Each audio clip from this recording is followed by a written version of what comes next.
teacher တို့ဒီနေ့ G9 maths အခန်း2က 2.4 อ่ะနှစ်ထပ်ကိန်းရင်းများကိုရှင်းနည်းတဲ့နှစ်ထပ်ကိန်းရင်းများကိုရှင်းနည်းဆိုတော့ teacher တို့ဒီမှာဆိုလို့ရှင်အဲ့မှာနှစ်ထပ်ကိန်းရင်းတွေကိုမတွက်ခင်သိရမယ့်အကြောင်းအရာလေးတွေကို teacher ရှင်းပြမှာဖြစ်ပါတယ်เนาะကဲအဲ့ဆိုရှင် teacher ဆံရွက်ပေါ်မှာရေးထားဒါလေးလိုက်ကြည့်လိုက်အောင်เนาะကဲဒီမှာသူကပေးထား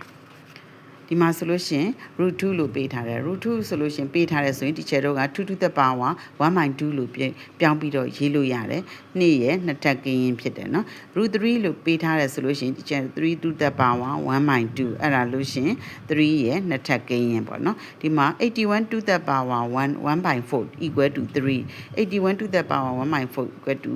3ဆိုတာဒီမှာ81ဒီ3လေးတက်3လေးတက်ဒီအောက်က4နဲ့ဒီက4နဲ့ကြည်သွားပြီးတော့3ဆိုပြီးတော့ဖြေရအဲ့ဒါကြောင့်အဲ့ခါမှာဆိုလို့ရှိရင်ကျဲတို့3ဒီ81ရဲ့4တက်ကိန်းရင်ဖြစ်တယ်3ဒီ81ရဲ့4တက်ကိန်းရင်ဖြစ်တယ်နောက်ပြီးကြလို့ရှိရင် a to the power 1/n လို့ပေးထားလို့ရှိရင်ဒီကျဲတို့က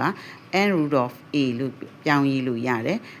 အဲ့နေရာမှာ n equal to 1ဖြစ်တယ်ဆိုလို့ရှိရင် n root of a equal to a နဲ့ညီမှာဖြစ်တယ် n equal to 2ကဲလို့ n က2ဖြစ်တယ်ဆိုလို့ရှိရင်n root of a equal to root a ဆိုပြီးတော့ရမယ်เนาะအဲ့တော့ဒီမှာနောက်တစ်ခုက